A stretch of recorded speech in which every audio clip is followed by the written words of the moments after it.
أعوذ بالله من الشيطان الرجيم بسم الله الرحمن الرحيم الحمد لله رب العالمين والعاقبة للمتقين والصلاة والسلام على رسوله محمد وآله وأصحابه أجمعين أما بعد bugünkü dersimiz et-tavabi'den başlandı.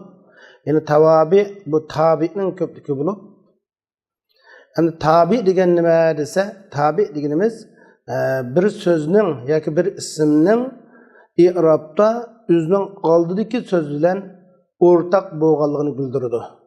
At-tavabi ismun al-musharik lima qablahu fi i'robihi mutlaqa. Yani o'zining i'robida oldidagi ismga shu oldidagi ismning i'robida o'rtaqlashgan bir ismni tabi deb ataymiz. Endi tabi necha qismga bo'linadi deganda tabi 4 qismga bo'linadi. Naat, tevkid, atbi, bedel. Yani sıfat, ta'kidluvchi, ma'tuf, ma'tufillay, bedel, mubaddelden ibaret 4 kısımga bölünüdü. Bunun birincisi ta'kid bulup, birinci dersimiz bugünkü naat'tan başlanıdı. Endi muşu naat ne düşendirişte musannif rahimahullah mundaqdaydı. يتبع في الإعراب الأسماء الأول نعت وتوكيد وعطف وبدل. نعت صفات وتوكيد تأكيد وعطف وبدلler i'robda bir avldiki kelgan ismlarga geçidi.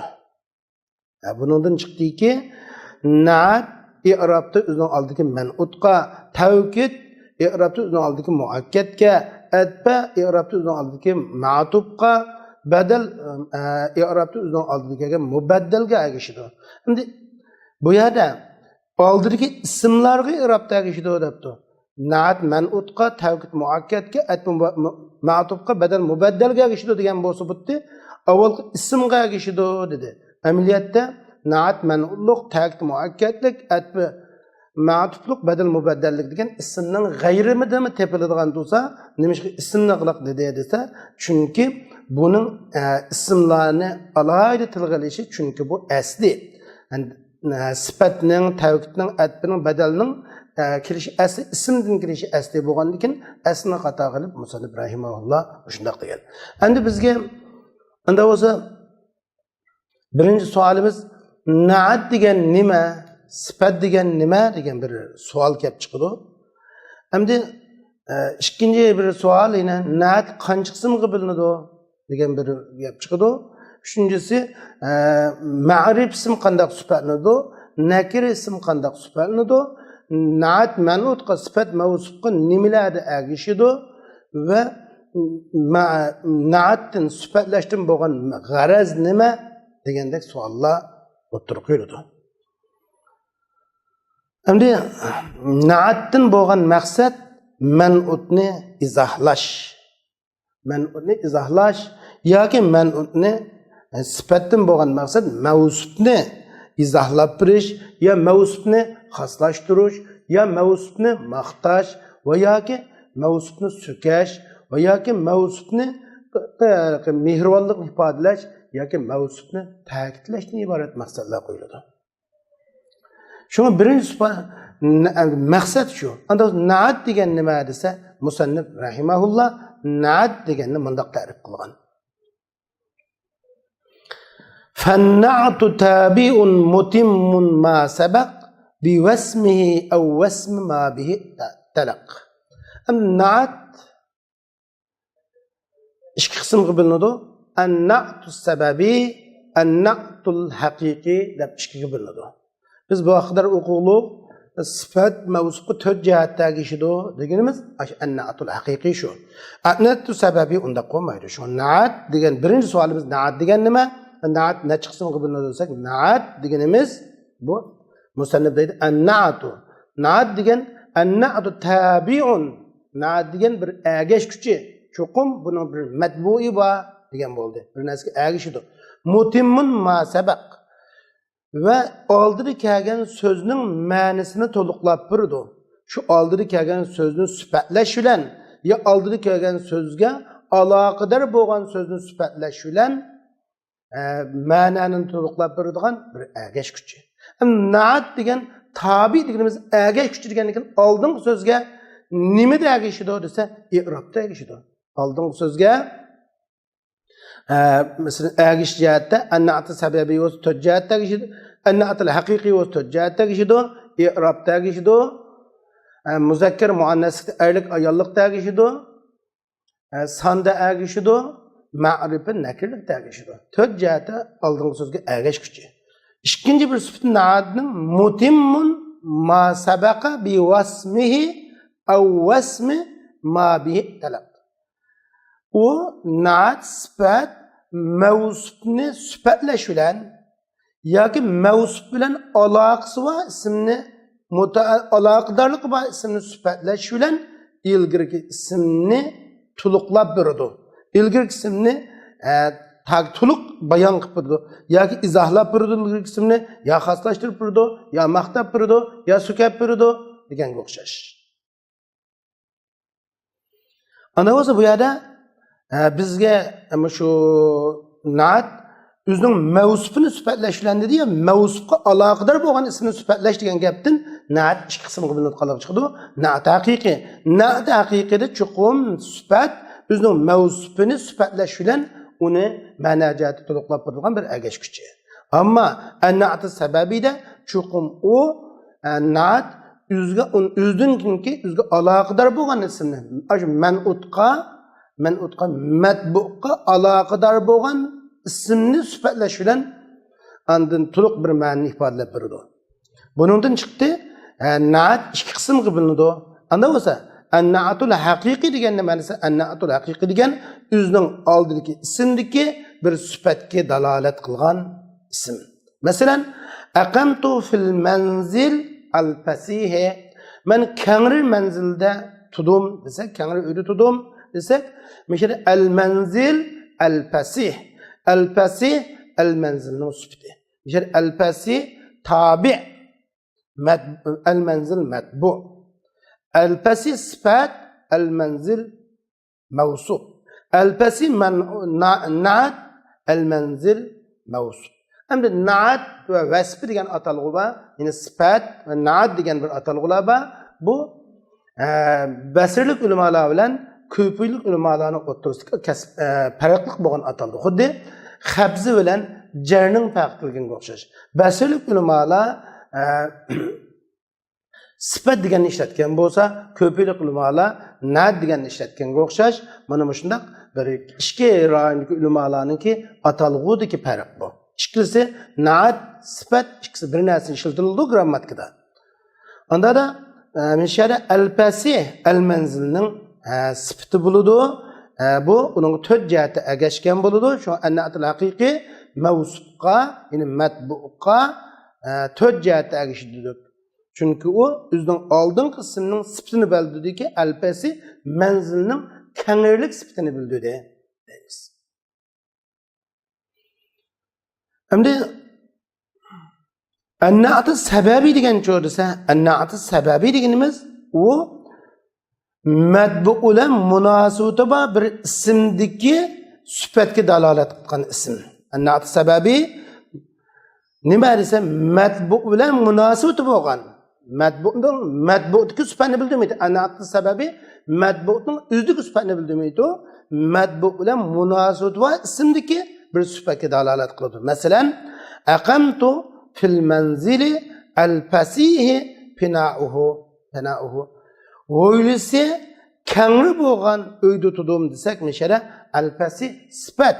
Bu yerda al-fasih manzilning sifatini bildiramdi, ya pana'ning sifatini bildiradiki, ya'ni bu pana'ning matbu bo'lgan manzil bilan qanday munosabati bor desa, mesela matbu qasi al-fasih tabi bo'lgandan keyin manzil matbu bo'ldi.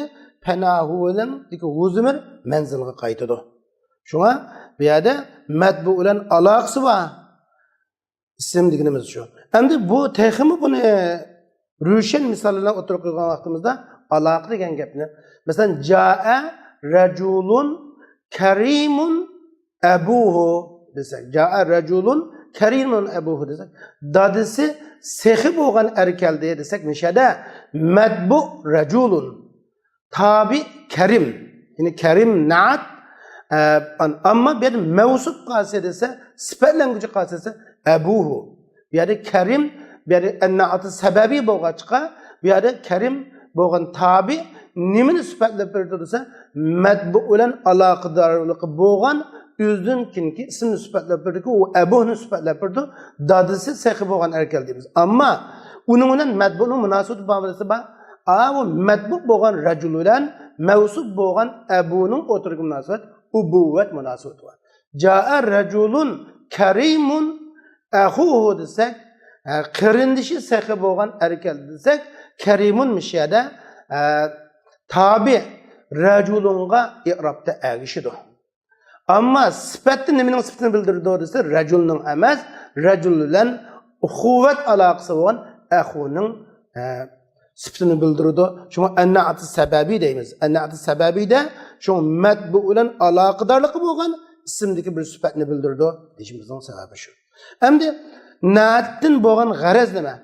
Bir isim sıfatlansa nime için sıfatlanır? Sıfatlaştın boğan garaz maksat nime dese bunun en meşhur boğan garazda birincisi izahlaş. Sıfattin boğan bir isimni sıfatlaştın boğan garaz garazımız izahlaş. Mesela qandaycha izahlash ma'nosini bildirsangiz matbu ma'rif bo'lsa, yine jaa ar-rajul al-karim desak, sehi erkel deymiz. Mishada ar-rajul ma'rif bo'lganligi uchun bu yerda izahlash ma'nosi bor. Chunki matbu ma'rif bo'lsa, izahlash ma'nosini bildiradi. Izah uchun kelgan bo'ldi. Izahlash degan bilan bo'lgan murod nima desa, shu matbu'dagi labziy o'rtaqlikni yo'qotish. İzaletul iştirak el-lebzi fiha. Şu medbu'daki lebzi ortaklıkını yokutuş ve şu medbu'nun manisiga qartilgan ihtimallikni yokutuş. Mesela hadara Halidun desek Halid keldi degan bo'ldi. Endi hadara Halidun at-tajir desek Sodiga Halid keldi degan bo'ldi. Misal at-tajir degan bo'lgan sifatni keltirishdan bo'lgan maqsad Halidni izohlab berish. Çünkü bir yerde Halid geldi desek, qasi Halid. Dünyada Halid isimli adamlar köp boğaçqa, muş Halid degan labzida bir xil iştiraklık, ortaklık bulab qolg'achqa, Sodiga Halid desek, bu yerdeki ortaklık yo'qoldi ve bu yerdeki başka bir Halidga, qassab Halidga, yazgıcı Halidga, şair Halidga bo'lgan ehtimollik yo'qotildi. Mana bu şuna izohlash deymiz. Yoki sifatlaştırma bo'lgan maqsad taxsis, xoslashtirish. Agar matbu nakirsi bo'lsa, jaa rajulun karimun, jaa rajulun tajirun deganga o'xshash. Endi jaa rajulun tajirun desak, bir er keldi desak, bu er nurg'un odamni bildiradi, er tipini bildiradi. Sodiga er keldi desak, qassab er emas, yog'ochchi er emas, bundalik tikkuchi bo'lgan er emas yoki satraj bo'lgan er emas, sodiga bo'lgan er deganni bilib olg'ili bo'ldi. Shunga matbu buningda matbu nakir usulidir. Yana bu xoslashtirish bo'lgan murod nakir ismidagi ma'naviy o'rtoqlikni, shiriklikni azaytish. Endi bo'lsa izoh bilan bo'lgan izoh va taxsisdan bo'lgan murod nima desa, izoh bilan taxsis o'rtasidagi farq nima desa, matbu ma'rif olsa, yani sıfat mevsup ma'rif olsa, şu mevsuptaki labzivi ortaklıkını yo'qotishgan, shirikchilikni yo'qotishgan ve onundaki her xil ihtimallikni yuqori ko'tarishgan. Ama matbu ma'tub sıfat mevsup ma'tub sıfat mevsup man'at ve man'ut ikisi nakir olsa, bunundan bo'lgan maqsad nakir ismidagi ma'naviy shiriklikni ortaklıkni yo'qotish ve onun başka bir ma'nilarni o'zgarish ehtimollik sonini azaytish yo'lidir.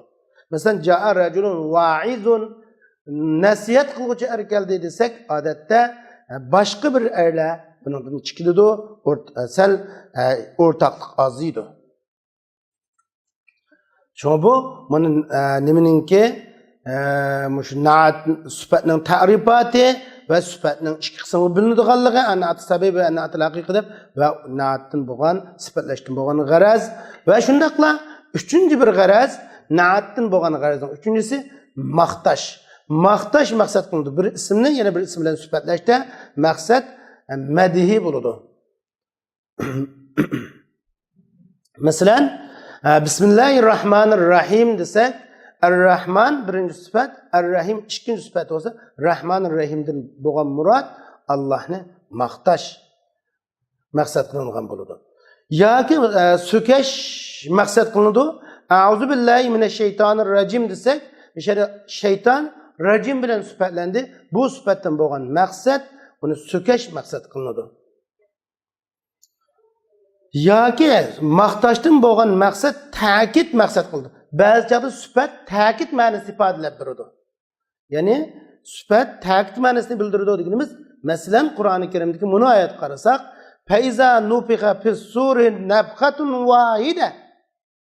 Desak, nafhatun wahida, ya'ni wahidatun nafhatunning sifati nafhatundanmi bir qatim degan ma'no chiqadi. Chunki nafha fa'latun vaznida kelgan ism, fa'lat vaznida kelgan ism adadni bildiradi. Yani bunu mastar marra deb ataymiz. Anda olsa bu nafhatun fa'latun vaznida kelgan ism vahidatun bilan sifatlandi. Onun asosan bu yerga vahidatun bilan sifatlanishdan bo'lgan murod shu ta'kid. Herkes bir qatim deganni bildirish emas. Chunki vahidning bir qatim ma'nosi bo'lsa-mu, vahidning maqsadi bir qatimni bildirishdi demaymiz. Chunki vahid kelmasa-mu, faiza nufiqa fis-sur nafhatun desa bir qatim degan gap nafhatunning o'zidan chiqadi. Vahidatun bilan sifatlanishi nafha bu yerda nafhatunning bir qatim degan ma'nosini ta'kidlashiladi. Shu bu yerda sifat ta'kid ma'nosini bildirib keladi deyishimizning sababi shu. Endi navbatda bizningki shu an-na'at sababi va an-na'atul haqiqiylarningki ba'zi bir ahkomlarni o'tirib qo'yamiz. Bu vaqtda musannif rahimahulloh mundaq deydi.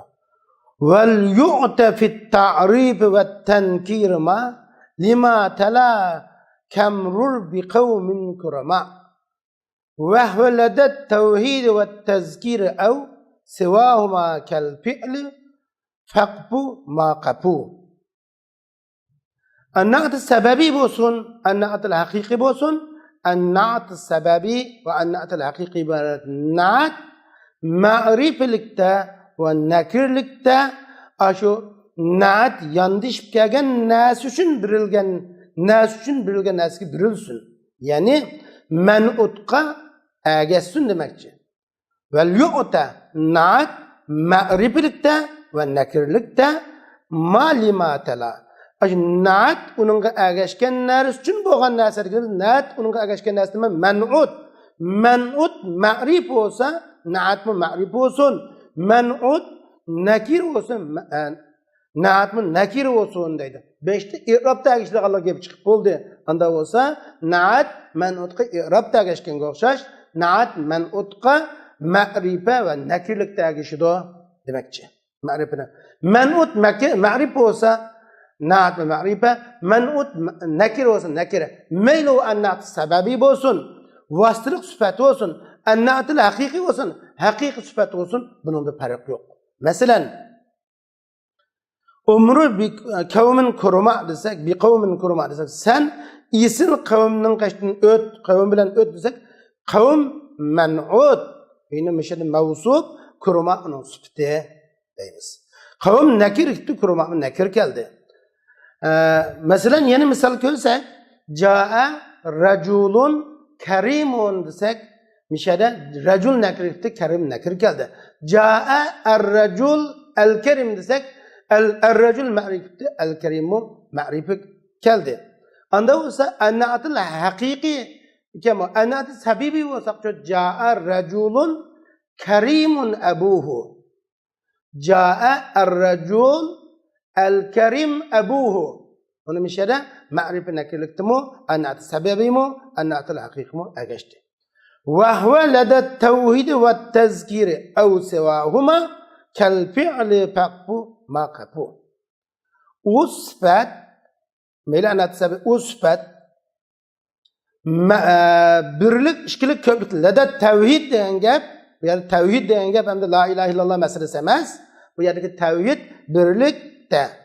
Evsivahuma işkilik ve köplükte. Ve tezkir erlikte. Evsivahuma ve muanneslikte.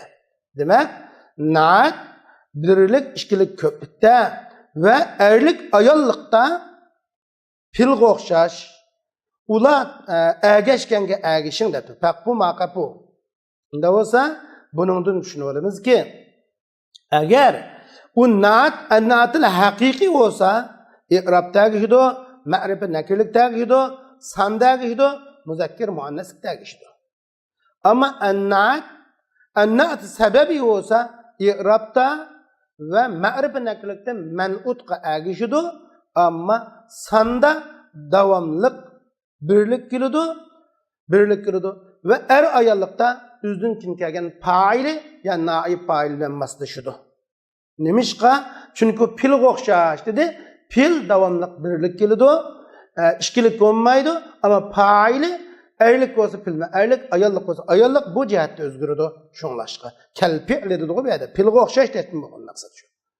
Anda olsa biz ben anatı sebebi hakikinin gepine ait asan düşünüşlük muşu yine dep ötsek anatıl hakiki mevsufqa menutqa birlik işkilik köplükte erlik ayallıkta ma'rifi nakirlikte iqrabta menutqa ergişidir. Mesela haza menzulun vasi'un vasi menzilga mesela 10 iştin 4 cihatte geçti. 10 iştin 4'te geçti. Yani ma'rifi nakirlikte geçti. Muannes muzakkerlikte geçti. İ'rabtın zammilikte geçti. Sandı birlikte geçti. 4 cihette geçti. Eğer naat sebebi olsa, sübet vaslık sübet olgan olsa, naat sebebi degen nima deganimizda yeni bir qadam ta'rif qilsak, naat sebebi deganimiz onun o'rnida da pil kilishi sahih o'tgan bir ulundu kelgan sübet. Naat sebebi degan bir xil sübet olup, onun o'rnida pil kilishi sahih o'tgan yani pilning o'rnida kelalatgan sübet. Şu sübetni elib o'tib, uning o'rnida pilni akasak, akagil o'soti. Ve bu davamlılık birlikni nazım tutudu. Naat sebebi de sübet, işkilik ve köplük olab qalmay davamlılık birlik kelidi. Muzakker muanneslikte üzdün kim kelgan isim bilen maslaşıdı. Mesela biz misal ko'rsak hozir marartu birrajuli el-jadidati sayyaratuhu. Mashinasi yangi bo'lgan aridan o'tdim desak, mishada man'ut ar-rajul. Jadid naat uning sifati tabi uludu, sayyaratuhu jadidning fa'ili uludu. Endi mishada buni an-naat sababi deyishimiz el-jadid degan so'z an-naat sababi, an-naat al-haqiqiy emas. Chunki ar-rajul an-naat sababida sifat mavsuf naat man'utqa tabi medbuqa ma'rifi nakirlikdagi ishi doğru degan. Er-rajul ma'rifi ekan, al-jadid ma'rifi keldi. İrabdagi ishi degan er-rajul kasr ekan, al-jadid kasr qilib keldi. İgrik ishlab keldi. Amma davomliq birlik keldi ve ayollikda o'zin kim kelgan ism qo'yish debdi. Al-jadida mishara birlik keldi. Sayyaratuhu muannas o'g'achqa al-jadida muannas keldi. Agar biz buni tag'mi taraqqiy qildirsak, marartu bir rajulayni al-jadida sayyaratuhuma. Mashinasi yangi bo'lgan ishga ari keldi deymiz. Marartu bir rajulayni el-jadide seyyaratuhuma. O ikisi mashinasi yangi bo'lgan ari keldi. Desek mishada el-jadide er-rajulning tabi, madbu er-rajulayn tabi el-jadid. Bu madbu bilan faqat i'robda geçti ve shundaqla ma'rifi nakirlikda geçti ama sandı maslaşmadı. Muzakker muannasda kim kelgan fa'il bilan maslaştı. Marartu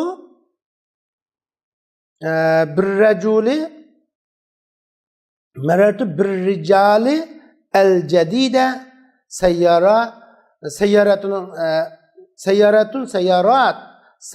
seyyaratuhum desek ulanın maşinilleri yeni boğan erler geldi desek mişede bir rical el cedide seyyaratuhum mişede matbu er-rical cem'iken el cedide birlikkiler oldu. Mişede hazır misalimizde meyli meratu bir recul dep gelsin, bir reculeyni dep gelsin, bir rical dep gelsin, nim bilişten kat'i nazar el cedide boğan naat sandı özgermedi. Mutlak birlik geldi. Ama muzekker muanneslikte özünkini kelgen seyyar ölen maslaştı.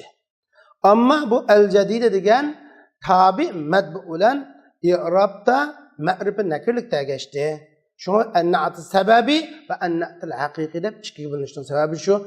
Endi mişeri hazır dedik ku. Bunun onda pil kesin buldu. Pil koygulu işkek dedik. Merertu bir racul. El cedidinin onu da başka bir pilin ekegili bolsa buldu. Endi yeni bir başka misal özgürüp baksak. Merertu bir racul el hasanu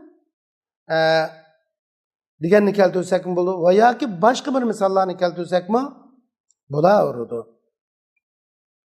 Hasıl kalan misallar köp çuraydı. Mesela ekremtu et-talibe el-muhazzebe ahlakuhu aşertu ihvanen mustakimen ahlakuhum diyen olmuş. Şimdi ma misal kalırsak aşertu ihvan mustakimen ahlakuhum ahlakı doğru boğan ahlakı yakşı boğan kırındaşlar bilen yaşadım desek işte ihvan metbu mustakim tabi naat babından kelgen tabi ahlakuhum mustakim degen sözün faili yani ma'na cihatte mevsup mustakim degen şey naat bu i'rabda ve ma'rif nekirlikte ihvan'a geçti.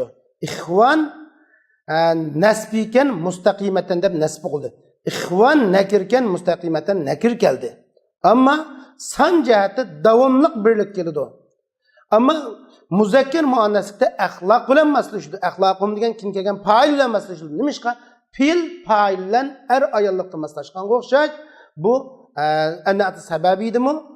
Axloqum albatta mustaqim degan sifatning fa'ili. Shu axloquhum aqlsizning ko'pligi ayollikning birligiga teng deb shu mustaqimatan kelgan. Endi mushuni onda pil akagini bilan desangiz bo'ladi. Masalan, pil akasak ashartu ikhwanan istiqamat axloquhum mustaqimatan o'rniga istiqamat axloquhum akasak akagini bilan bo'ladi deymiz. Mana bu an'ati sababininki misollari. Endi bizning navbatda to'xtalmoqchi bo'lganimiz biz sifatni ism sifatini dedik. Sifat mavsufqa an'atul haqiqiyda to'jjatda ish kerak, an'atul sababida matbu bilan ikki jihatda maslash kerak, i'robda va ma'rif nakirlikda o'zi davomli birlik kirish kerak, pilga o'xshagan bo'lish kerak, sanda va muzakkar muannaslikda pilga o'xshagan bo'lish kerak deganimiz pil davomli mufrat kelgandek bu sifat davomli mufrat keladi. Pil bilan fa'il ayollikda maslashgandek o'zidan keyin kelgan mavsuf bilan davomli maslashib keladi deganni ko'rib olg'ili bo'ldi. Unda o'z navbatda bizning ko'rmoqchi bo'lganimiz endi bir ism sifatlanganda nimalar bilan sifatlanadi? Mavsuf sifat nimalardan keladi? Bir ismni sifatlasak nimalar bilan sifatlanadi deganda bu haqda biz to'xtalsak Musannif rahimahulloh mundaq deydi.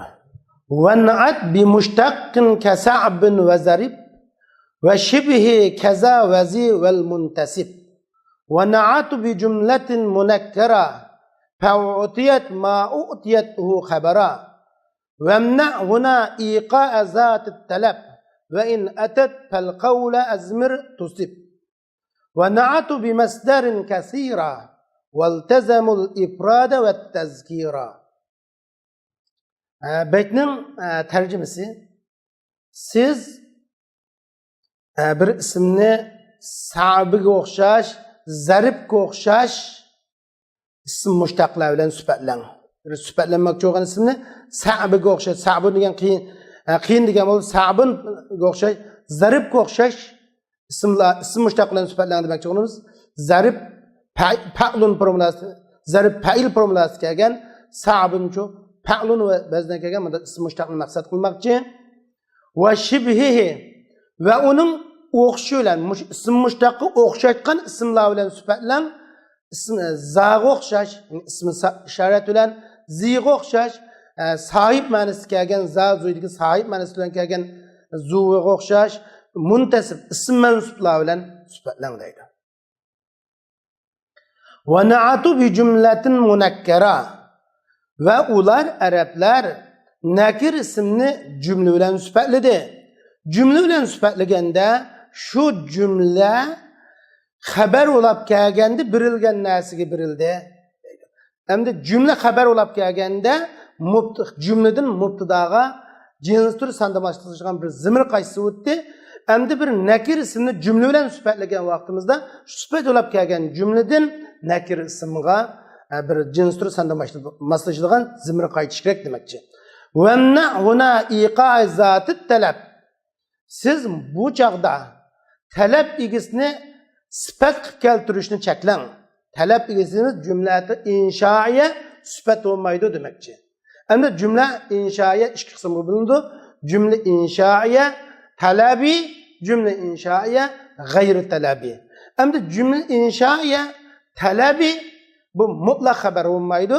Agar xabar olib qilish lozim kelsa, o çağda kavl sözü takdir kılındı. Ama cümle inşaya gayri talabi bayan karakterini maksat kelgen bolsa sifat bilalaydı. Bayan karakterini maksat kılmayın. Şu çağda inşa maksat kılıngan bolsa bulanmaydı. Ama kavlni takdir kılsak buludu. Ve in atet pel kavlu uzmir tusib. Eğer endi şu talep ilgisi olan cümle inşayani haber kılmang dedik. Haber bulab tüpqa nima? Sifat kılmang dedik. Cümle inşayani sifat kılmang. Sifat bulab tüpqasa kavl sözni takdir kılın, to'g'ri qilgan bo'lasiz. Va na'tu bi masdarin kasira. Ular şu Araplar masdar bilan nadi ko'p sifatladi. Masdar sifat ulab keladi. Masdar sifat ulab kelsa feltazamul ifrada ve tezkira. Siz mufrad keltirishni, muzakkar keltirishni lazım tutun. Masdar sifat olganda mavsufi erlik olsun muzakkar keladi. Muannas olsun muzakkar keladi. Mavsufi birlik olsun, ikkilik olsun, ko'plik olsun, davomli birlik, erlik holatini lazım tutadi masdar. Bu beytning tarjimasi. Anda da biz bu yerda sifat nimalardan keladi deganda 5 narsadan keladi desakmi bo'ladi yoki 4 narsadan keladi desakmi bo'ladi. Endi birinchi baytda mushtaqulun sifatlan deganning ma'nosi yine ismi fa'il, ism maf'ul, sifat mushabba, ism tabzil, sigatul mubalagha, masdar sana'i ve shundaqla ism mansub dan iborat ve ismi tasg'irlar bilan sifatligi bo'ladi daqa. Bu yerda hammani so'zlamagan mushlar bilan sifatligi bo'ladi.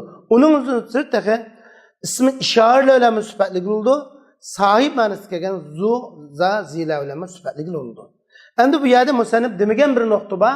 U bo'lsa shibil jumla sifat bo'lib kelalamtimi, kelamamti?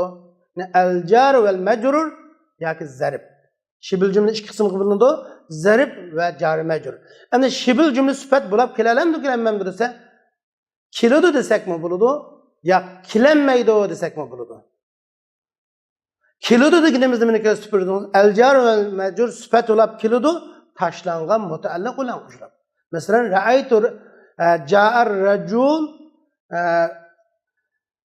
indaka desak, sening qeshingdagi er keldi. Yoki ra'aytu rajulan indaka, sening qeshingdagi erni ko'rdim desak, indaka degan shibil jumla rajulanning sifati bo'ladi. Endi bu yerda indaka deganni biz rajulanning sifati deb qarasak bo'ladi. Shibil sifat shibil jumladan kelgan to'jjatda agashmisin bo'ldi deb masalani shunaqam tugatib olsak bo'ladi. Yo'q, shibil jumla sifat olinmaydi. bu zarif buludu, şibir cümlege cari mecrur buludu. Çokum bunun bir müteallik buldu. Hakiki süpet oğuçuşun müteallik desek, uçakda biz bunu şibir cümle süpet bulanmadı. Desek buldu ki, Ra'aytu raculen calisen indeke, yaki kainen indeke, yaki hasilen indeke, yaki mevcuden indeke degen görüşeş. Çünkü şibir cümlenin mütealliki 4 urunda taşınladı. Şibir cümle biri sıfat olsa mütealliki taşınladı. İkincisi şibir cümle haber olsa mütealliki taşınladı. Hal olsa taşınladı. İsim mevzusunun silesi olsa mütealliki taşınladı. Dep qarab turup mişyadımı ra'aytu raculen indeke yaki ra'aytu raculen indeke degan zarifning amili taşlangan. O taşlangan müteallik bo'lgan söz 4 narsaning birisi bo'ladi yoki uning g'ayri bo'ladi. Buni kainun mutlaq deb ataymiz buni. Yine qazi kainun asidun degan o'xshash, sabitun mavjudun degandek so'zlar yoki mustaqarrun degan o'xshash so'zlarni ko'rsatib. Shunlashqa bu yerda shibil jumlani sifat bo'lib keladi desak, tashlangan mutaalliq bilan qo'shilib sifat bo'lmaydi desak, mutaalliqni xato qilib turib Şun cari mecrur sıfat emas desek mi oldu? Aşı müteallıkның zarful makani yaki mefulun biğirisiri. Yaki onu qatağa maytırıp desek mi buludu? Bu bilim alavatırsı işkil ketken, işkil mınıvatıdı. İbn Malik rahimahullah bu haqda toxtalmağın. Anda olsa bu mesele aydınlaştı desek, bu yerde 4 mesele oturup koygan. Sıfatның isim müştaqdan kitqanlığı, muavvili müştaqdan kildiğanlığı, cümle ismiye ve cümle fiiliyadan kildiğanlığı ve şundaqla masdardan kildiğanlığına ibaret meselelerini oturup koygan. Biz tafsili bunun misal ko'rib o'tamiz. Endi birinchi sualimiz yana bir savol chiqdi. Ma huval ismul mushtaq? Ism mushtaq degan nima? Lug'at ma'nosi o yasalma ism degan bo'ldi. Ism mushtaq degan ismun ma dalla ala ma'nan ve sahibil ma'na. Bir ma'naga dalolat qilgan va shu ma'naning egasiga dalolat qilgan so'zni ism mushtaq deymiz. Masalan, katibun desak ism mushtaq. Chunki katibun degan ism mushtaq bir ma'naga dalolat qildiki, yozish degan bir ma'naga dalolat qildi. Va shu ma'naning egasigaki yozuvchi degan bir odamga ham dalolat qiladi. Shu buni ism mushtaq deymiz. Endi ism mushtaq, ism fa'il, ism maf'ul va undan boshqa mushtaqlarni hammasini ko'rsatib turadi. Endi demek süfat mana mushtaqdan keladi. Mesela Muhammedun qaimun degan o'xshaydi. İkincisi yoki mushtaq qiyos qilingan ismdan keladi süfat. Mushtaq qiyos qilingan. Shu ismi jamid süfat bo'lalamdi, bo'lanmamdir desa, bo'lanmaydi. Mushtaq qiyos qilinsa bo'ladi deganimizga o'xshash. Masalan, mushtaq qiyos qilingan ism deganimiz şu ma'nada mushtaq ism mushtaqqa o'xshab ketadigan ism jami'lar. Mesela ismi isharaga o'xshash.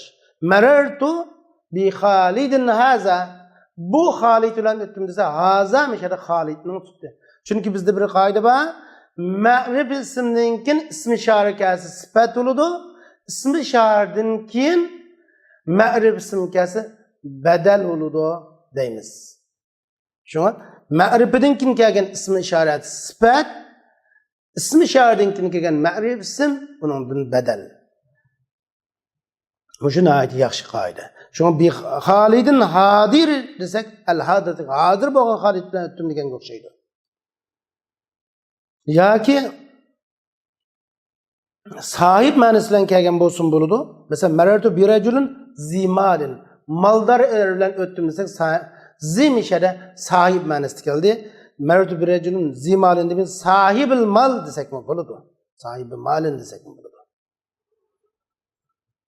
Va nisbatga dalolat qilgan ismi jahivatlarmi sifat bo'lalaydi. Nisbatga dalolat qilgan. Masalan, marartu bi rajulin tamimiyin desak, tamimiyin desak, tamimilik bilan o'tdim. Marartu bi rajulin misriyin desak, misrlik bilan o'tdim deganga o'xshash ism mansubmi sifat bo'lib kelalaydi. Uningdan boshqa ismi jamid bo'lib mushtaq qiyos qilinsa bo'ladi. Haza rajulun asadun.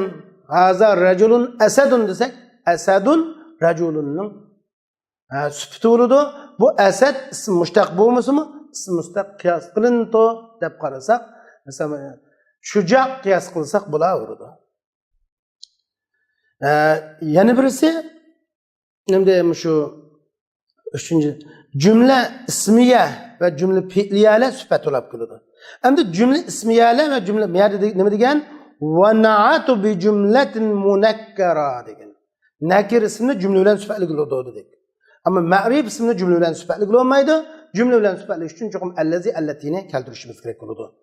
Shunga cümle ismiye ve cümle fiiliye süpet olab kelish uchun cho'qim 3 shart ketadi. Birinchisi men'ud cho'qim nakiratun mahza to'liq nakir ism bo'lishi kerak. Süpetlenguvchi nakir ism bo'lishi kerak. Ma'rif ismini süpetli cümle bilan süpetli bo'lmaydi. Masalan, haza talimun yabtasimu. Bu kulimsirayotgan o'quvchi dedik. Kulimsirayotgan. Yabtasim degan fe'l ashuningki sifati. Masalan,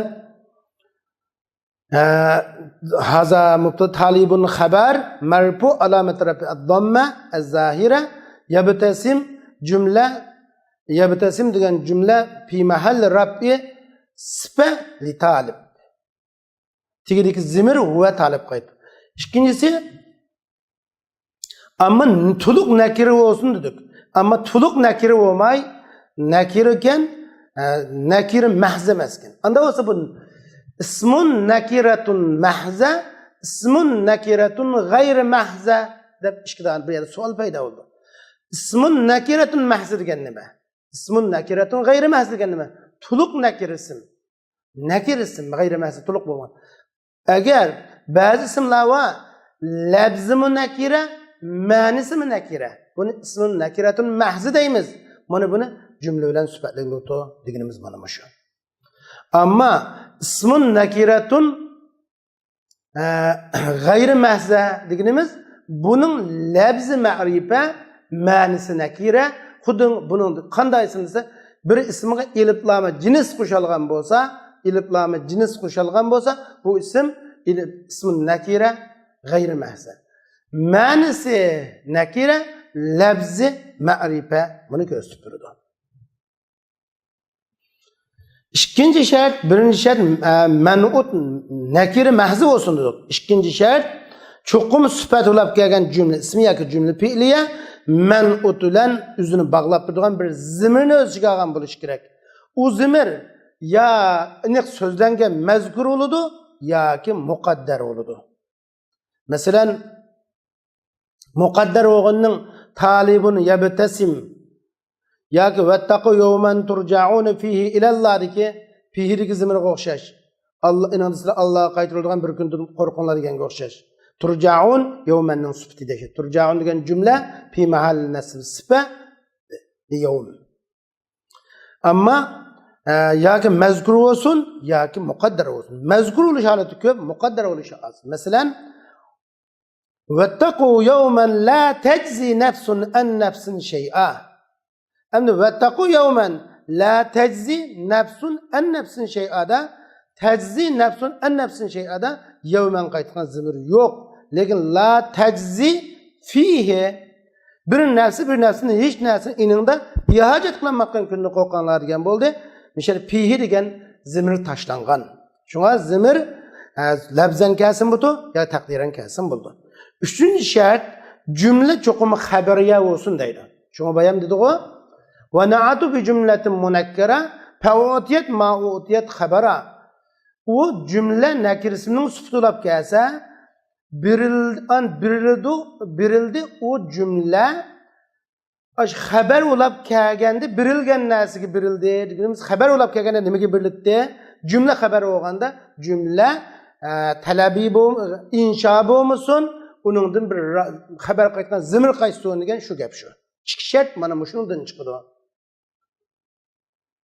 Ve na'atu bi cümletin munakkaradin nakir bo'lish degan gap chiqdi. Man'utning fa'utiyat ma'utiyat xabara degan gapdan cho'qim jumladan man'ut bo'lgan mavsufqa zimir qaytsin va jumla inshoiy bo'lmay ixboriy bo'lsin degan shart chiqadi. Shu jumla xabariya bo'lish kerak. İnşai bolsa bulmaydı. Adedinki süperli bir inşa haberi yayına. Hem de inşai çıktır. Bayam dedim. Cümle inşai talebi, cümle inşai gayri talebi de çıkıyor. Bu cümle inşai asli sıfat olab kelişi to'g'ri emas. Şuna ja'a miskinun sa'ituhu. Miskin keldi, miskinga yordam qil deganda sa'ituhu degan ma miskin bu ja'aning nimasi bo'lmaydi? Sifat bo'lmaydi. Haza kitabun bi'tukahu. Bu kitap sana ben o kitabını sattım dedik. Bu men sana satkan kitap dedik. Hem de mesela bi'tukahu degen sa'ituhu cümle inşai talebi. Bi'tuka işte veşturaytuka degen gaplar, bi'atu veşturaytu degen gaplar cümle inşa gayri talebi oludu. Anda olsa bu yerda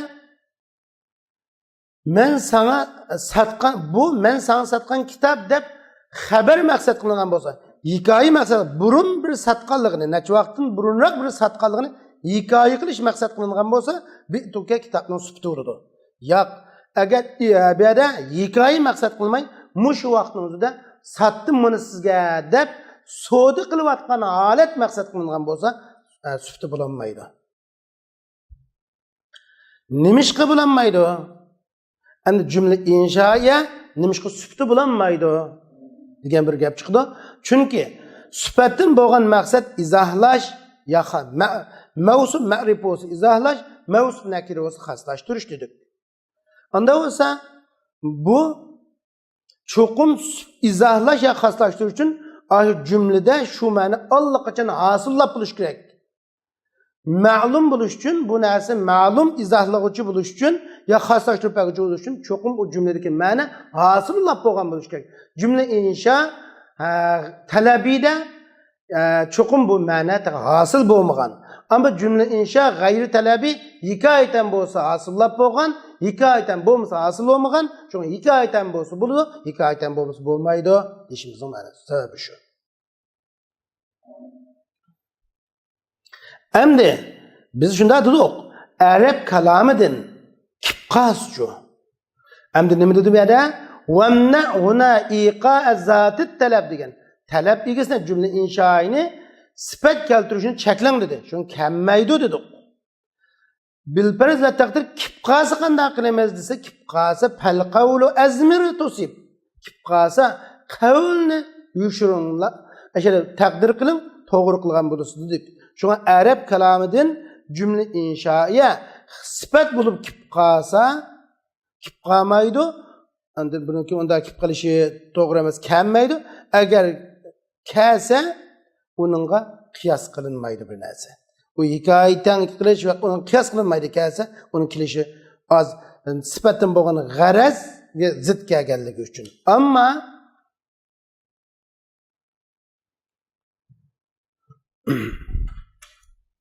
Ammo yuqorqi shu nat g'arazlardan bir g'arazga zid kelganligi uchun bo'lmaydi dedik. Lekin shu g'arazni saqlab qilishning bir amali bor.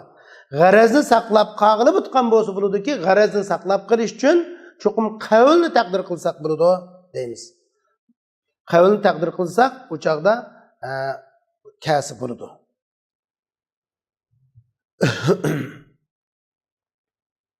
Masalan, jaa miskinun sa'ituhu.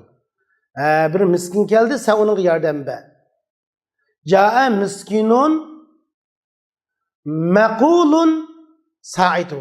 Sen onun yardım be deyilgen miskin geldi. Şu an işede maqul bir kavlini takdir kılıp aşağı kelgan cümle inşaiye takdir kılıngan kalının maqulu kavli oldu. Mesela jaa raju miskinun sa'ituhu bo'lmagan bilan sifat qilolmagan bilan qavlni taqdir qilsa jaa miskinun maqulun sa'itu sen unga yordam beh deyilgan keldi desak bu chog'da maqul sifati bo'ladi sa'itu aninki silisuldi mana bu to'g'rilangan shakli shu. Bunda maqulni taqdir qilsak shu chog'da maqul qawl deymiz, qavlni bima'ni nasb deb qarasak bo'ladi. Masalan bir shoirning so'zi bor. Hatta iza cennez zalamu vaqtalat ja'u bimazqin hal ra'ayta zi'ba qat. Agar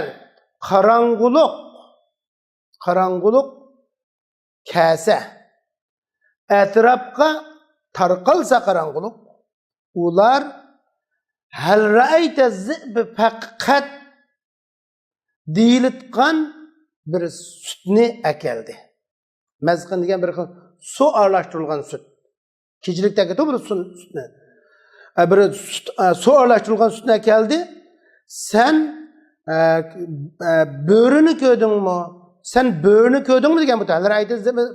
Chunki sütniki rangi bilan böğrünün rangi o'xshadi. O'xshib qolgan holat bo'lg'achqa shunday.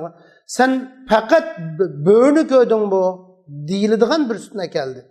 Bugün aşırılık suallaştırılgan süt maksat kılıngan, yani maqul degan söz takdir kılındı. Bimezkun maqulin fihi al ra'ayta fakat degan ma'noda. Dördüncüsü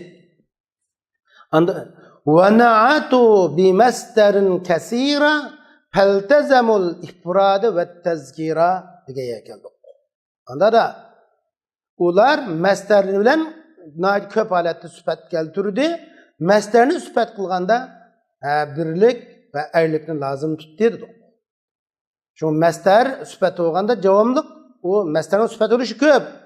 Endi mastar süpeti olishdan burun biz avvalan bir nokta qarasak, mastar süpet bo'lishdan burun bir ish bor mastar. O nima desa, bir mastar kelsa avvalan bu maf'ul mutlaq bo'lishi mumkin deb qaraymiz. Maf'ul mutlaq bo'lmasa, bu maf'ulun li ajlih bo'lishi mumkin deb qaraymiz. Maf'ul mutlaq qilish uchun cho'qim o'z labzidan ya o'z ma'nisidan fe'l bo'lish kerak. Anda bo'lsa emas ekan. Emas o mastar maf'ulun li ajli bo'lishimiz mumkin. Maf'ulun li ajli bo'lish uchun cho'qim u bir ma'lum sabab maqsadni ifodalab, ya'ni mastar cho'qim 5 shartni hozirlagan bo'lish kerak. Undami bulanmaganda o ismul fa'il yoki ismul maf'ul ma'nosi bilan ya hal bo'ladi, ya sifat bo'ladi. Ve ondan başka mezmunlarga yetkilidi. Mesela biz müşerrik ko'rsak, anda da bu mastar muzakkar muanna erlik muzakkar keltirib tasniy jami muannas qilmaydi dedik. Mesela ra'aytu fil mahkama qadiyan adlan ve shuhudan sidqan. Men mahkemede, sotxonada adil qozini rastçıl şahitlarını gördüm desek, adlen qaziyanın sübti, sıdıkın şuhuden degen şahitinin sübti oldu. Mişede eslinin bozuldu qaziyan, adilen, şuhuden, sadiqin desek öte sadiqin, rast sözlüğü şahitler, adil qaziler desek öte. Mişede erlik geldi, şuhudu köplük tıkayadı mı? Yine erlik birlik geldi. Köplük qayadima yine birlik geldi. Şuna o'xshash. Şuna sifat endi buni ism mushtaq qiyas qiltimiz. Damtimiz ya o'z bati bilan desa ulamolar har xil qiyosda bo'lgan, har xil qarashda bo'lgan eng mashhur qarash tug'an holati adlan qaziyanning sifati, sidqan shuhudaning sifati, uni boshqa bir mazmunga taqdir qiyas qilmasaqmi buto degichilarmi bo'lgan. Navbatda bizning to'xtalmoqchi bo'lganimiz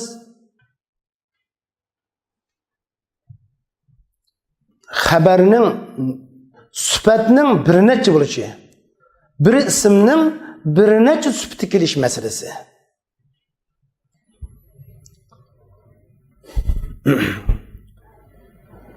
Bu haqda musannif aniqlaydi. Wa na'tu ghayru wahidin iza ikhtalab fa'atiban farriqhu la iza talab. ونعت معمولي وحيدي معنى وعمل أتبع بغير استثناء وإن نعوت كسورة وقد تلت مفتقيرا لذكرهن أتبعت وقت أو اتبع إن يكن معينا بدونها أو بعدها اقتأ مؤذنا.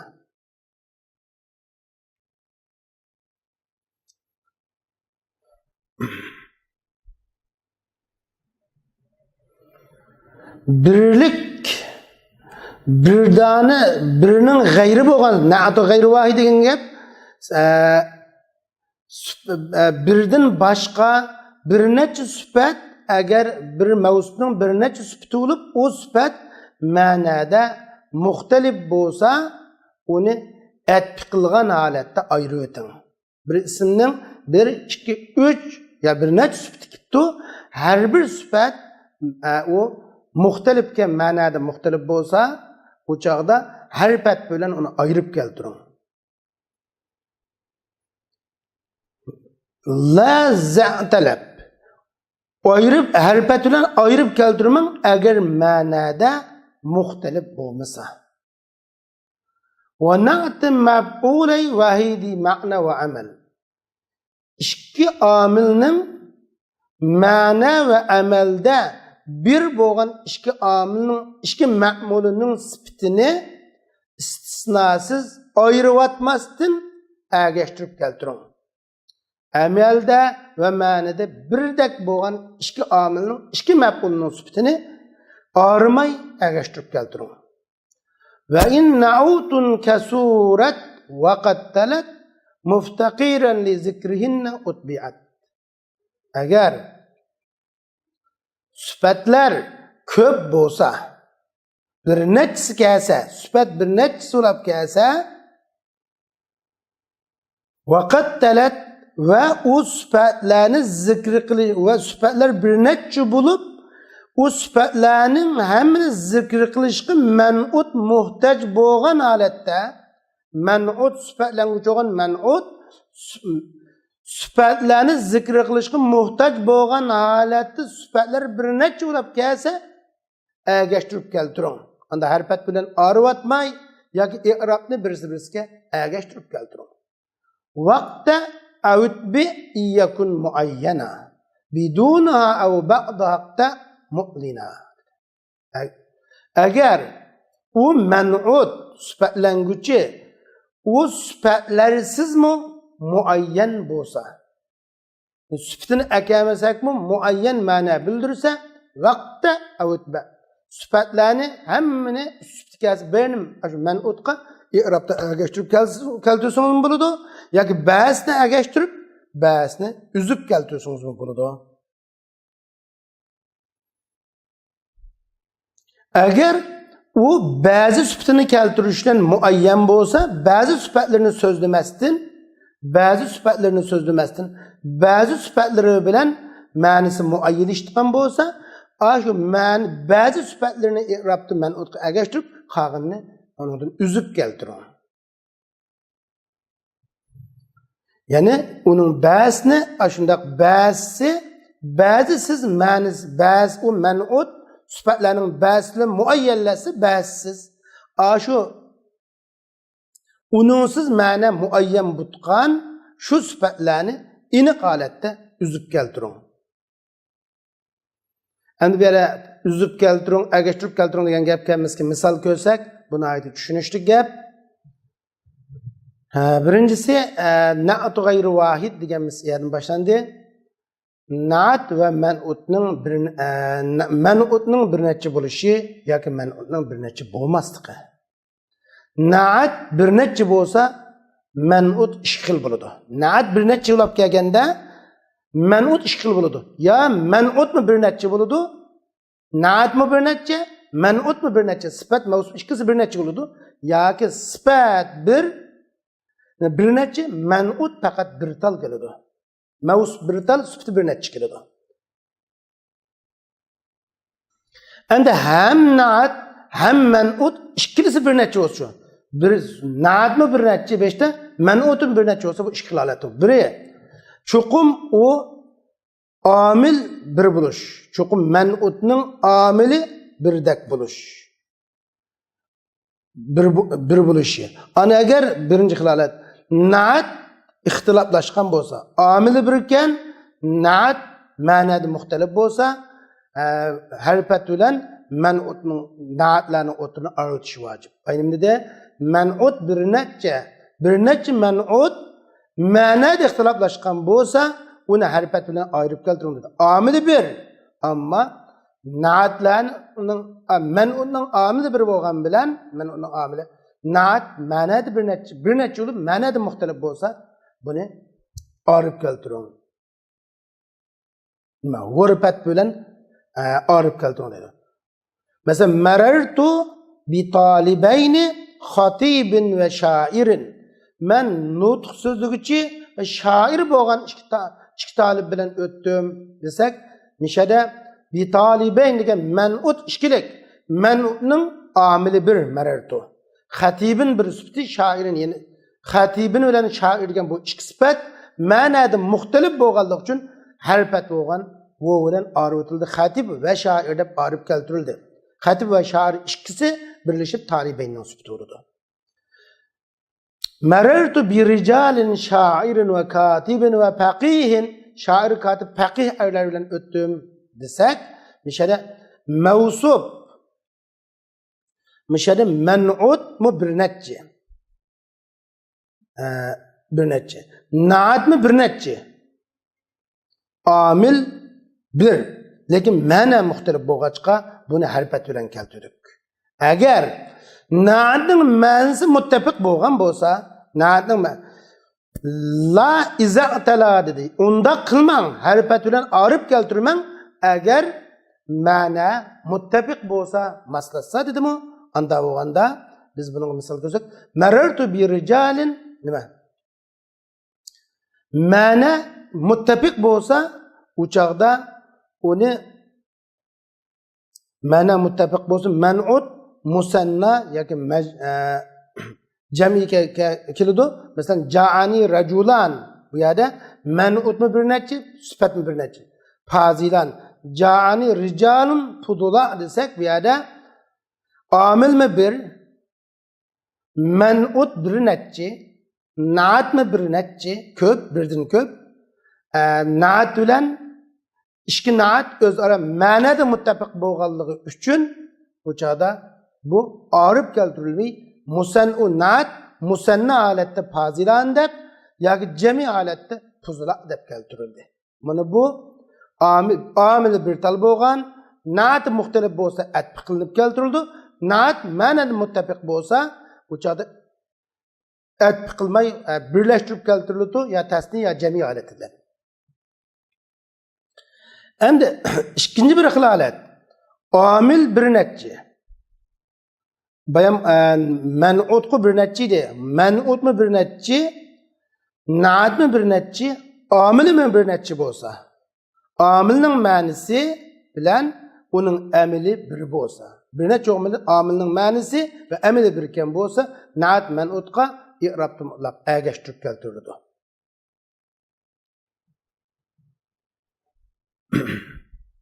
Aşvana'atu mef'uley vehidey ma'na ve amelin etbi bi gayri istisna degan şu. Ma'na ve amelde bir bo'lgan, ma'nadan bir bo'lgan, ameldan bir bo'lgan ikki ma'mulning naati, ikki dani ma'mulning naatini arvatmasdan agashtirib keltiring dedimi? Agashtirib keltiramiz. Mutlaq irobda agashtirib keltiramiz. Masalan, hadara Xalidun ve kadime Bekrun el-aqilan. Amil birine ikki. Ma'mul mu olan man'ut mu ikki. Sifatni biz bu yerda arimay keltirdik ki aqilan deb musanna keltirdik. Ma'nisi hazara bilan qadimaning ma'nisi bir. Amili mi bir? Haddastu salihan ve kellamtu aliyan karimayn. Man isil bo'lgan, sahiy bo'lgan Salih bilan iliq so'zimizga haddastu va kallamni ikkisi ma'nodash va amilimi o'xshash. Unda bo'lganda man'ut bir necha, sifat bir necha bo'lganda sifat orilmay keltirildi deymiz. Ammo orib keltirishchi yajuz deymiz. Agar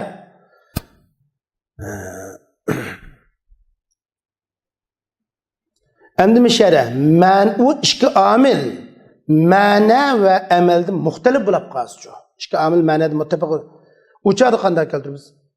Ma'nada muttafiq bo'lib kelmay muhtelif bo'lib qolgan bo'lsa, ixtilof deb keldi. Muhtelif bo'lgan bo'lsa, qat'iy uzib keltirish vojib, agashtirish mumtani cheklanadi. Ash birinchi baytda bor shu ma'noda. Masalan, jaa Xalidun va mada Bakrun al-aqilayni ev el aqilani. Halid keldi, Bekir öttü. Ketdi desek, ca'a degan fil ve meza degan fil ikki, bir neçe oldu. İşki amilning ma'nisi muhtelif bo'ldi. Ja'aning ma'nisi bilan mazaning ma'nisi muhtelif. Keldi ketdi o'gandikin. Anda o'ganda mishada sifatni uzib keltirish vojib. Sifatni uzib keltirish deganimiz man'utqa i'robda agashtirmaymiz demakchi.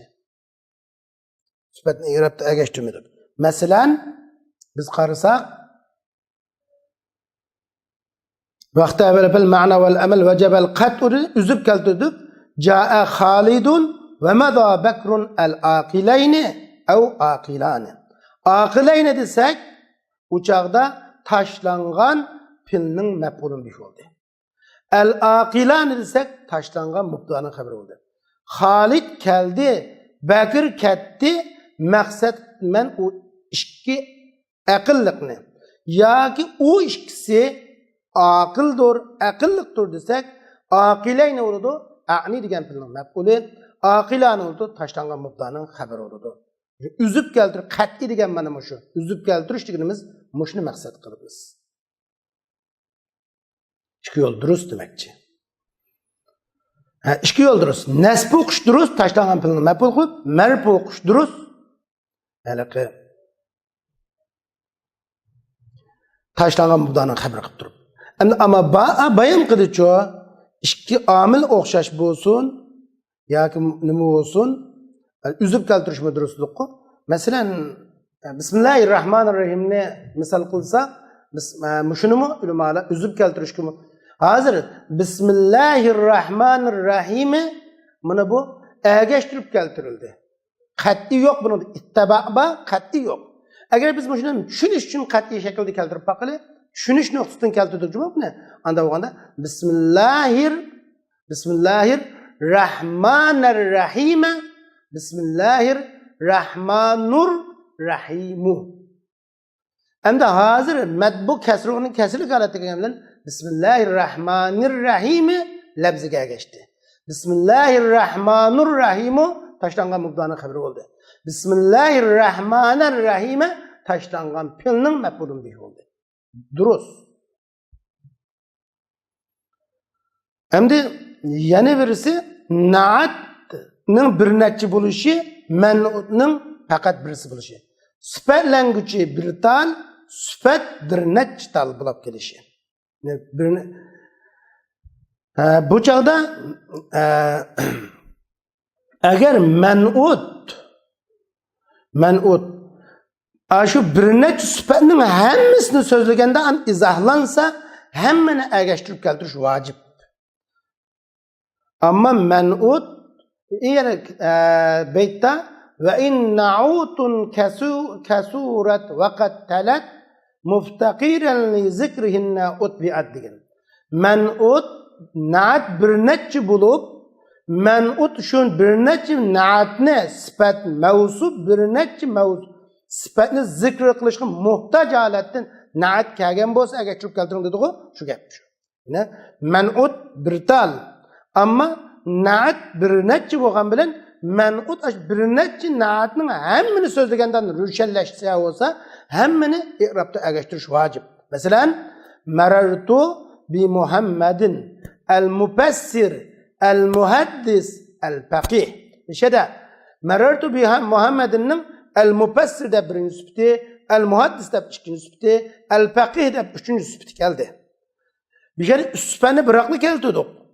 Endi Muhammadning izohlanish uchun uchli sifatni so'zlashga ehtiyojli bo'lganligi uchun uchlisini agashtirib keltirish lozim bo'ldi. Chunki ba'zi Muhammad mufassir ve muhaddis desek yine başka bir uchdan bo'lib, yani birisi mufassir muhaddisken, yana birisi muhaddis hem faqihken, yana birisi mufassir ve faqihken.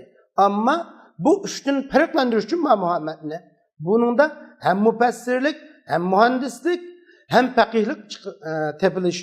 Anda oydinlashitgan, anda bo'lsa ro'shanlashadigan, anda bo'lsa hammasini agashtirib keltirish vojib bo'ldi. Bi Muhammadin al-mufassiri, al-muhaddisi, al-faqihi deb. Navada muşyada muşyada mufessirlar sözlesek mi mana aydınlaşıtkan iş olgan bolsa izahlansa uçadı bi Muhammedin el mufessiri el muhaddisu el faqihu yaki el muhaddise el faqiha deb keltirish durustdir. Şuna dedik, eğer men'ud onun bazı siz rüşen bolsa, bazı ulanın hiç qasını sözlemey, ulanın hiç o men'udun hiç qasını sözlemesek mi rüşen ma'nisi çıksa hemmini egeştiriş mi durus, üzüş mü durus? Mesela hazır bi Muhammedin el mufessiri el muhaddis el faqihi de keltüdük. Mişeri mufessir muhaddis faqihini kamisek keltümesek mi Muhammed rüşen çıkıtken. Meratu bi Muhammedin de Muhammed degan sözge mufassir, muhaddis, faqihini keltirmesek mi? Rüşen izahlık manisi o maksat aydınlaşır olsa o çağda biz bunu ergeştirip keltiriş mi duruz? Mufassiri, muhaddisi, faqihi deb. Ergeştirmeyi keltiriş mi duruz? O çağda qandaqımız üzüp keltirsek bu tu merartu bi Muhammedin el mufassiru el muhandisu el mufassiru el muhaddisu el faqihu deb keltirsek bu tu. Yoki el mufassira el muhaddise el faqiha deb keltirsek mi buludu. Ama bazısını sözlesek şu süptünün bir kısmını bazı mesela süptü 3 tane süptünün bir süptünü sözlesek ikini sözlemesek mi inek izahlanıt kanalet olsa aşı birine ergeçtiriş vacip kağını üzüp keltirsek olur. Üzüp keltiriş lazım. Eğer aşı mevsup men'ud aşının bazısıyla muayyellesi aşındak dedik. Bazılan muayyelleşmese, şu bazı kat'ihi mu'linen degen gap, eğer aşının bazısını sözlep, bazısız bazılan muayyelleşse, bazısını üzüp keltiriş, inek üzüp keltirsek bulavurdu demekçi. Mana bu sıfatның bir netçi bulup, men'udqa qandaq holatda ergişişi men'udning ve amilning degandek ahvollar bo'ldi. Navbatda şu üzülgen men'udning i'rabi. Sıfatni üzüp keltirish. Keltirdik dedik. Sıfatni üzüp keltirish dedik. Ya rab'iga üzdük, ya nasbiga üzdük. Rab'iga üzülgende taşlangan mubdani xabar dedik. Nasbiga üzülgende taşlangan pilning maf'ulun bihi dedik. Şunun gibi. Warfa awinsib in qata'ta muzmira mubtada'an aw nasiban la yazhara. Siz eğer şu naatni üssünüz Rabbi okun yakin nesb okun. Hergiz aşkarlap kelmeydigan yuşurun şu muzmiren ev mubtada. Yuşurun bir mubtadani yuşurgan halatda yoki hergiz aşkar olmaydigan nesbi o'qituvchini yushirgan holatda rabbi o'qing yoki nasb o'qing. Inqata'ata agar shu naatni uzursiz, man'uddan i'robda ergashtirmasangiz rabbi o'qing ya nasb o'qing. Rabbi o'qing oshkor bo'lib kelmayotgan mubtadoni ba deb qarab turib, o'sha taqdir qilib. Yoki nasb o'qing oshkor bo'lib kelmayotgan a'ni degan filni ya axusu degan filni aşkar kelamıyken nesbi o'qituvchining pilni taqdir qilib turib. Demak, ashaga mubda taqdir qilibmiz, ya pil taqdir qilibmiz demekçi. Buni aytib bo'ldik. Masalan, ja'a Muhammad al-mufassiru desak, ja'a marartu bi Muhammad al-mufassiru ya al-mufassira degan o'xshash yerda buning tashlangan mubdaning xabri ya tashlangan pilning maf'ulini qilsak bo'ladi. Amdi navbatda sifatni tashlab o'tishga bo'lamdi, man'udni tashlab o'tishga bo'lamdi desa, arab tili sifat va mavsuf degan bir narsada sifatni tashlab man'udni ham keltirsak bo'lamdi. Yoki man'udni tashlab o'tib sifatni ham keltirsak bo'lamdi degan masalada arab tilida sifat mavsufning tashlanishi sifatning so'zlanishi ko'p, ammo sifatning tashlanib man'udning so'zlanishi az. وَمَا مِنَ الْمَنْعُوتِ وَالنَّأْتِ أُقِلْ يجوز حذفه وفي النعت يقل منعوت والنعت ما من المنعوت والنعت أقل قندق bir narsa man'ut ve na'at deb bilinsa, yani na'atdan ve man'utlardan bilingan narsani tashlab o'tishi durust ve na'atda az deydi. Yani yacuz hazbuhu ve fin na'ati yaqil. Şuna man'utlardan ve na'atdan tashlab o'tilganligi bilingan narsani tashlab o'tish durust, na'atda az. Demak al-hazb yajuz iza ulim al-hazb. Qandaq bir narsa mushu na'atgan tashlanibdi. Ma man'utgan asa tashlanib deb bilinsa, tashlab olsak bo'laveradi. Demak tashlab o'tilganlikka bir dalil dalolat qiluvchi bo'ladi. Masalan, va min ayatihil jawari fil bahri kal a'lam desak, mishada asfunul javari deb shu mingyotgan kiyimlar degan gap tashlangan fil bahrida. Agar na'at odatda ayni man'utning tashlanganining ayni misoli, masalan, uhibbu lughatal arabiyya. Arab tilini yaxshi ko'raman deganga uhibbul arabiyya desimi, yine arab tilini yaxshi ko'raman deb lug'a degan so'z tashlangan deb qaraymiz.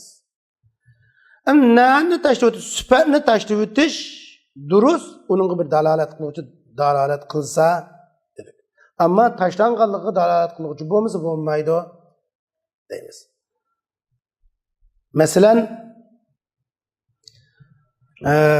nimishqa desa, uchun tashlab o'tish, chunki asli keltirish asli uning. Chunki shiriklikni ya o'rtaqlik va umumlikni yo'qotish maqsad bo'lganligi uchun tashlab olsak buni aks bo'lib qoladi.